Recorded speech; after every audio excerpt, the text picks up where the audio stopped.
Kodiyeri Balakrishnan CPM സംസ്ഥാന secretary വാർത്താ സമ്മേളനം നടത്തുന്നു. അതിന്റെ തത്സമയ സംപ്രേഷണത്തിലേക്ക്. തെളിവുകളുടെ അടിസ്ഥാനത്തിൽ അഴിമതി നിരോധന നിയമപ്രകാരം മുഖ്യമന്ത്രിക്കെതിരെയും ഇലക്ട്രിസിറ്റി മന്ത്രിക്കെതിരെയും നിയമാനുസൃതമായി കേസെടുക്കേണ്ടതാണ്. പ്രിവെൻഷൻ ഓഫ് കറപ്ഷൻ ആക്ട് അനുസരിച്ച് ശിക്ഷാർഹമായ കുറ്റമാണ് മുഖ്യമന്ത്രിയും ഇലക്ട്രിസിറ്റി മന്ത്രിയും ചെയ്തിരിക്കുന്നത്. പണം ചോദിക്കുക, പണം വാങ്ങുക, ഇതാണ് രണ്ടു കൂട്ടരും ചെയ്തിരിക്കുന്ന കുറ്റം. 7 കോടി രൂപ മുഖ്യമന്ത്രി ചോദിച്ചു. അതിൽ 1,90,00,000 രൂപ നൽകി എന്ന് പണം കൊടുത്ത ആളാണ് വെളിപ്പെടുത്തിയിരിക്കുന്നത്.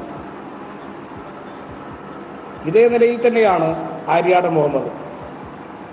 കൈക്കൂലി ചോദിച്ചു 2 കോടി, 40 ലക്ഷം നൽകി എന്ന് വ്യക്തമായിട്ടുള്ള മൊഴി കമ്മീഷൻ മുമ്പിൽ രേഖപ്പെടുത്തിയത്.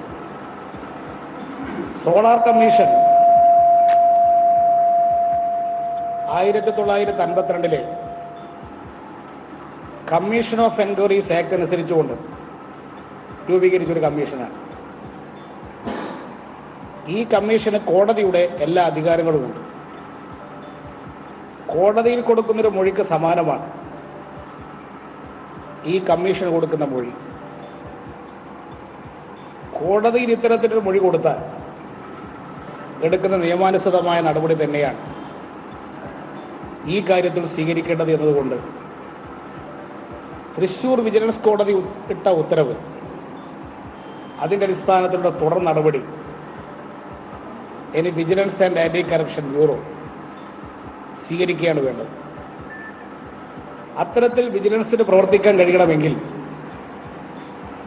വിജിലൻസിനെ നിയന്ത്രിക്കുന്ന മുഖ്യമന്ത്രി അധികാരത്തിൽ തുടർന്നാൽ ഈ തൃശ്ശൂർ വിജിലൻസ് കോടതിയുടെ ഉത്തരവ് നടപ്പാക്കാൻ കഴിയില്ല. ഈ സാഹചര്യത്തിൽ വിജിലൻസ് ആൻഡ് ആൻറ്റി കറപ്ഷൻ ബ്യൂറോവിന് നിയമാനുസൃതമായി പ്രവർത്തിക്കാനുള്ള അവസരം ഗവൺമെൻറ് ഉണ്ടാക്കി കൊടുക്കണം. അതിനുവേണ്ടി മുഖ്യമന്ത്രി രാജിവെക്കുക മാത്രമേ ഇനി വഴിയുള്ളൂ. സോളാർ കമ്മീഷൻ രൂപീകരിക്കപ്പെട്ടത് തന്നെ വലിയൊരു സമരത്തിൻ്റെ ശേഷമാണ് കമ്മീഷൻ രൂപീകരിച്ചത്.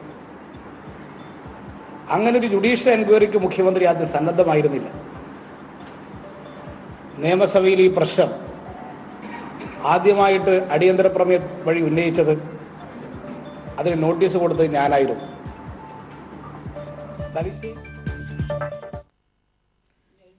കോടതി വിധിയുടെ പശ്ചാത്തലത്തിൽ മുഖ്യമന്ത്രി ഉമ്മൻചാണ്ടി രാജിവെക്കണമെന്ന് CPM ഔദ്യോഗികമായി ആവശ്യപ്പെട്ടിരിക്കുന്നു. CPM സംസ്ഥാന സെക്രട്ടറി കോടിയേരി ബാലകൃഷ്ണന്റെ വാർത്താ സമ്മേളനമാണ് കേട്ടത്.